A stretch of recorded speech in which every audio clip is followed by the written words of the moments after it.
Isa akong bilyonaryo. Kabanata 184. Pagkasabi nito nagdilim ang mga mata ni Joanna, at diretsyong hinawakan ng kwintas sa leeg na puno ng kalungkutan. Sa oras na ito, nang makitang hindi ibig sabihin ni Joanna na ituloy pa, hindi na nag-abala pa si Frank sa anumang bagay sa dalawang babae. Sa halip, dumiretso siya kay Joanna, dinilaan ang mukha at sinabi kay Joanna, "Dahil ayaw mo nang mag-alala pa sa mga taong ito, hipag, ayoko makipag-usap sa kanila. Napaisip ako kay kuya. Hindi ba siya pumunta dito ngayon?" Pagkarinig pa lang ng mga salitang ito, biglang naging malungkot ang mukha ni Joanna. Sa pagkakataong ito, alam din niya kung gaano kalakas ang pamilya ni Marvin. Malinaw na hindi dumating si Marvin sa pagkakataong ito, hindi dahil hindi siya makakuha ng mga tiket. Sa pag-iisip nito, mas lalo kang nawala at sinabi kay Frank, "Nangako ang kapatid mo na pupunta dito at tingnan, pero who knows hanggang ngayon hindi pa siya dumarating. Baka may naantala." Kung hindi ka makakatagpo ng ganoong bagay, medyo madidismaya si Joanna, pero hindi man lang sa kasalukuyang antas. Ngayong may nangyaring ganito, talagang gustong yakapin ni Joanna si Marvin, ngunit wala si Marvin sa kanyang tabi. Nang marinig ito ni Frank, agad niyang napagtanto na ang kalungkutan ni Joanna. Agad siyang nag-angat ng mukha para ayusin ito. "Sister-in-law, hindi mo masisisi ang kapatid kong si Marvin. Huwag mo akong tingnan. Maaaring medyo malaya na ngayon si Brother Marvin, ngunit unti-unti na niyang tinanggap ang negosyo ng kanyang pamilya. Hindi tulad ng wala akong negosyong gagawin buong araw. Baka kasi may nangyari sa kabilang side ng pamilya at kinakaharap niya. Kung hindi, lalapit siya, hipag, hindi ko pa nakita ang aking kapatid na nagmamalasakit ng labis sa sinumang babae, at kahit na dinala ka sa isla ng pamilya. Kita mo, napakaraming babae ang naiuwi ko, at isa lang ang dinala ko sa iyo mula sa simula hanggang sa huli, sapat na upang mapatunayan ang intensyon ng kapatid ko sa iyo." Nang marinig ang mga salitang ito, gumaan ang loob ni Joanna. Sa katunayan, alam din niyang seryoso si Frank sa kanya, pero hindi lang siya makatalikod saglit. Kapag narinig niya ang ginhawa ni Frank, mas komportable siya. Gayunpaman, sa pagtingin kina Lizel at Amy na nakahandusay sa lupa, sila ay nasa kawalan. Bagamat sinasabi nila, gusto ba talaga ni Marvin na pakasalan ang kanyang sarili sa halip na ituring ang kanyang sarili bilang isang laruan? Nang makita ang hitsura ni Joanna, agad na naunawaan ni Frank na malamang na labis ang iniisip ni Joanna sa kanyang puso, o sinabi niya kay Joanna na may masayang ngiti, sundin ang kanyang hipag, "Gusto mo bang bumalik ngayon? Kung babalik ka, ipapadala kita ng direkta. Ibalik natin ang charter flight ng ating pamilya." Pero umiling lang si Joanna at diretsyong sinabi kay Frank, "Hindi naman kailangan yon. Mas mabuting bumalik ako sa dance company." Sabi ni Frank, "Matagalan ka sa pag-uwi." Sabi ni Joanna, "Ano ang dahilan?" "Masyadong problema kung kailangan mong pumila para sa isang ordinaryong flight pabalik." Ngunit seryosong sinabi ni Joanna, "Napagkasunduan ko ang kapatid mo na kapag bumalik ako ay diretsyo niya akong ihahatid sa airport para makipagkita sa akin. Alam mo rin naman na ang kapatid mo ay mababang loob na tao. Kung sasakay ako ng espesyal na eroplano para bumalik, gagawin ko. Siguradong may napakaseryosong sintomas. Kapag hindi naghahanda ang kapatid mo ng maraming bagay, mapapahiya siya. Ayokong gawing tanga ang kapatid mo." Sa oras na ito, pinag-isipan itong mabuti ni Frank. Mukhang makatwiran talaga ang sinabi ni Joanna. Si Marvin ay talagang mababang loob na tao. Kung gagawin niya ang mga bagay na ito at masira ang low-key ni Marvin, hindi ito maganda. Ayaw ni Frank na gumawa ng masasamang bagay na may mabuting intensyon. Bukod dito, si Frank ay tumitingin din kay Joanna ng may kasiyahan. Kahit na pagkatapos makaranas ng ganoong bagay, hindi iniisip ni Joanna ang kanyang sarili, ngunit inilalagay ang lahat ng kanyang iniisip kay Marvin. Tanging ang gayong babae ang karapat-dapat sa lahat ng iniisip ng kanyang kapatid at mahinang tubig ni Marvin. Sa mga salitang ito, bumuantong hininga si Frank at sinabi kay Joanna, "Well, ngayong may plano ka na, hindi ko naiistorbahin ang maingat mong pag-iisip. Kapag may nangyaring mali, tuturuan kita ng leksyon. Iyong iba ay maglakas loob na tanungin ang aking pagkatao. Ipapaalam ko sa kanila ang aking lakas. Sister-in-law, makakapagpahinga ka na dito." Tumango lang si Joanna, habang nakita ni Frank sina Lizel at Amy sa isang tabi at sinabi sa dalawang babae, "Sabihin mo sa inyong dalawang babae, kung sino man sa inyo ang maglalakas loob na hindi gumalang muli sa aking hipag, diretsyong puputulan ko ang iyong kamay." Matapos marinig ang mga salita ni Frank, agad na nanginginig sina Lizel at Amy. Naniniwala sila na kaya talaga ni Frank ang sinabi niya. Sa oras na ito, direktang pumunta si Joanna sa Sheila at sinabi kay Sheila, "Commander, pagod na ako. Balik na tayo at magpahinga ng mabuti." Tumango rin si Sheila at tinulungan siyang bumalik sa backstage. Nang makita ni Amy na aalis na si Joanna, bigla siyang lumuhad sa harapan niya at sinabi sa kanya, "Joanna, salamat sa pagpapalam sa akin sa pagkakataong ito. Dati akong nabulag ng mantika. Simula ngayon, ako na ang magiging aso mo. Gagawin ko lahat ng gusto mong gawin ko." Nakita ni Sheila ang hitsura ni Amy, ngunit ang kanyang mukha ay malamig. Gayunpaman, naiintindihan din niya ang kaisipan ni Amy. Pagkatapos ng lahat, si Amy ay isa ring babaeng may gusto sa iba. Ngayong alam na niya na ganoon kagaling ang posisyon ni Joanna, normal lang na magkaroon ng ganoong performance. Gayunpaman, sa oras na ito, bumuantong hininga lang si Joanna at direktang itinaas si Amy mula sa lupa. "Hindi kita kailangang maging alipin o alipin, at hindi kita kailangan para maging aso ko, hanggat hindi kailangang ipagpatuloy mo ang pag-target sa akin."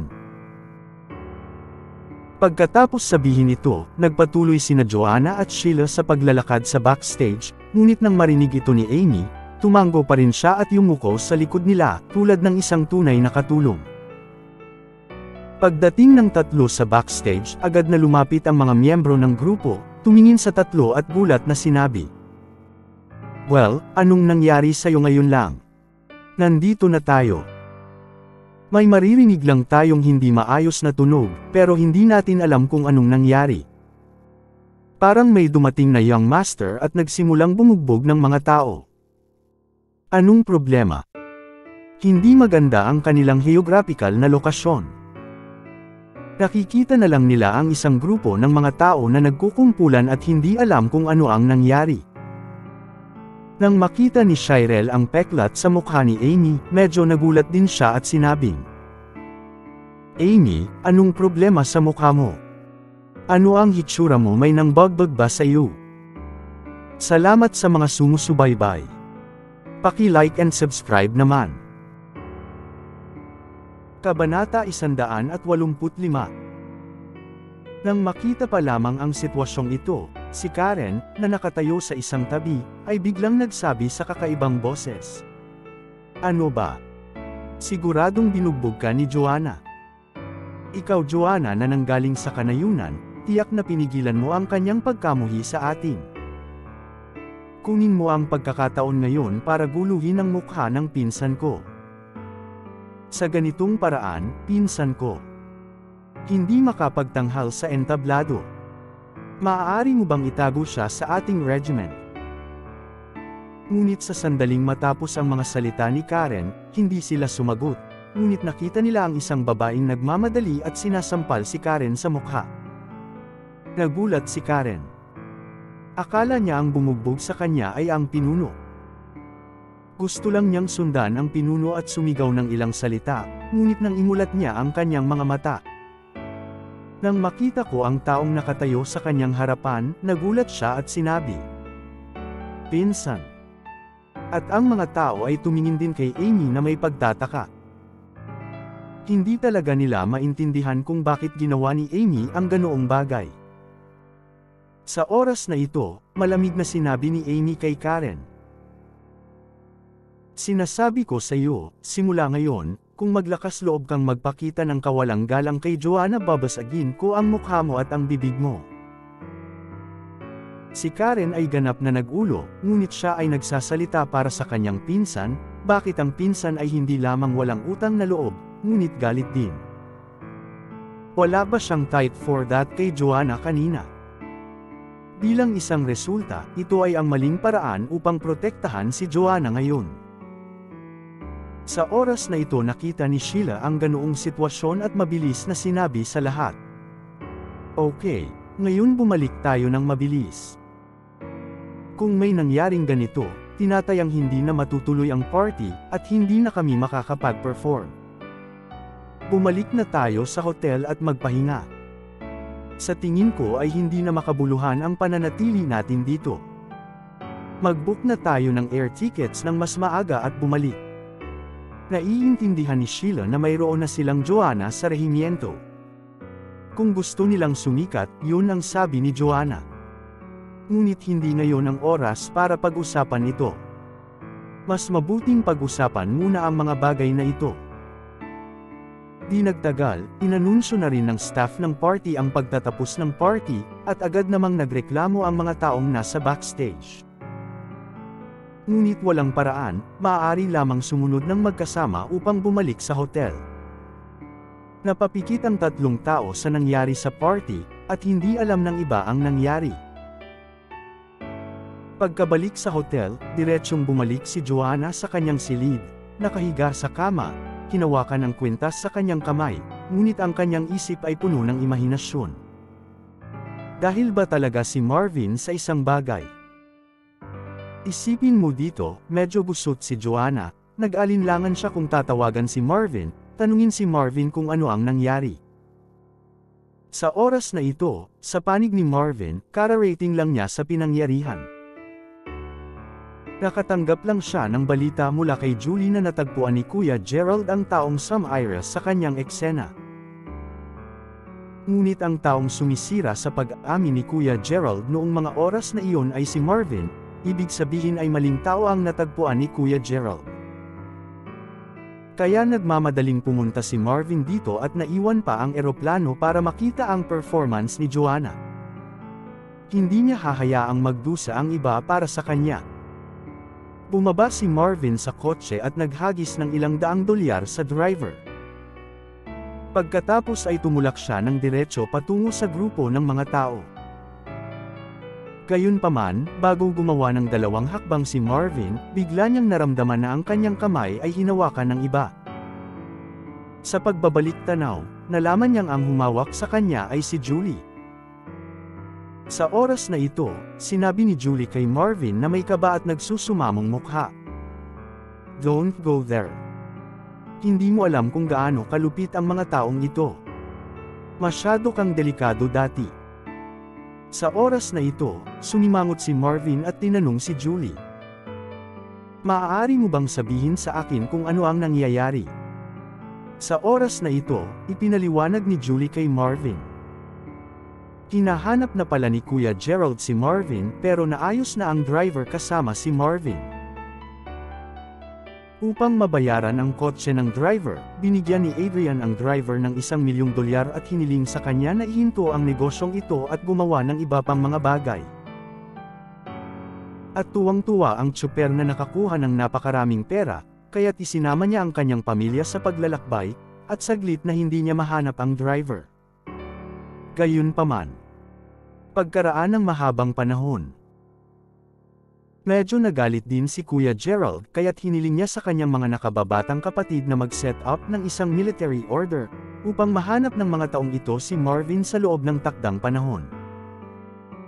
Kung hindi niya mahanap si Marvin, tuturuan niya sila ng leksyon isa-isa. Ang mga nakababatang kapatid na lalaki na sumusunod kay Kuya Gerald ay hindi mabubuting tao. Ngayon ay hindi na nila mahanap si Marvin sa ganoong sitwasyon. Wala silang choice kundi humanap ng katulad na tao na tutulong sa kanila. Kaya isang masamang tao ang nagiging target nila. Nang marinig ang buong kwento, agad na nag-igting si Marvin at sumugod sa mga tao. Hindi inaasahan ni Julie na napakapusok pa rin ni Marvin nang marinig niya ang kanyang paliwanag. Mabilis niyang hinawakan si Marvin. Nakipagkamay pa si Marvin at sinabi kay Julie, "Huwag mo akong pigilan. Hindi ko kayang makitang naghihirap ang iba para sa akin." Gayunpaman, labis na kinabahan si Julie. Sa wakas, idinikit niya ang buong tao kay Marvin at hinawakan siya. "Hindi ka makakapunta doon. Kung gagawin mo, patay ka. Huwag kang pumunta." Sa mga salitang ito, direktang kinagat ni Julie ang leeg ni Marvin. Naramdaman ni Marvin ang pangangati ng kanyang leeg sa oras na ito, at ang kanyang mga mata ay puno rin ng hindi maisip. Kitang-kita niya ang lambot ng dila ni Julie. Bagamat kinagat niya ang kanyang leeg, hindi naman ganoon kabigat. Hindi gaanong sakit, mas parang nanliligaw. Kinayla ni Julie si Marvin pababa ng ganito. Si Marvin ay parang kontrolado siya ni Julie. Hindi niya lubos makontrol ang kanyang katawan. Direkta silang bumagsak sa lupa. Naramdaman ni Marvin na tumama sa bato ang kanyang mobile phone, ngunit ngayon ay hindi na niya ito maasikaso. Gayunpaman, ang hindi inaasahan ni Marvin ay nasa oras na ito, tumawag si Joanna kay Marvin. Naka-off ang mobile phone ni Marvin dahil tumama ito sa isang bato, kaya hindi nakalusot si Joanna sa telepono. Nakarinig na lang ng paalala na patayin ito. Sa ganitong paraan, mas lalong gamulo ang puso ni Joanna, ngunit naiintindihan din niya na maaaring gumawa ng ibang bagay si Marvin. Pagkatapos ng mahabang buntong hininga, makapaghilamos at matutulog na lang siya. At pagkatapos ibaba ni Julie si Marvin, ang buong tao ay direktang sumakay sa katawan ni Marvin at ibinaba ang kanyang buong katawan kay Marvin, para lang hindi makatayo si Marvin. Salamat sa mga sumusubaybay. Paki-like and subscribe naman.